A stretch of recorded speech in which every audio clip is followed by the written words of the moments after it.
In this video, I'm going to show you how to sign out from your Gmail account in just a few simple steps. If you've ever needed to log out of Gmail on a shared computer, a public device, or just want to switch accounts quickly, this guide will walk you through it clearly and safely.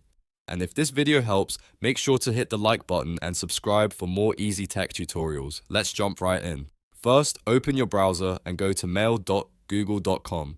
This will take you straight to your Gmail inbox. If you're already signed in, you'll see your emails and your account profile in the top right corner of the screen. If you're not signed in yet, go ahead and log in first so you can follow along.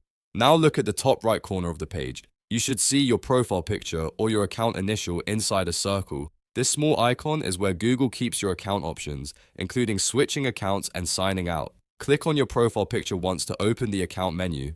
As soon as the menu appears, you'll see several options related to your Google account. Near the bottom of that menu, you'll find the Sign Out button. Click Sign Out and Gmail will log you out of the account on that browser. That's it. You're now signed out of Gmail. If you want to use a different account later, you can always return to mail.google.com and sign in again. And if you're using a shared device, it's always a good idea to make sure you fully sign out when you're done to keep your account private and secure. If this quick tutorial helped you, please give it a like, subscribe to the channel, and turn on notifications so you never miss a simple how-to guide like this one. Thanks for watching, and I'll see you in the next video.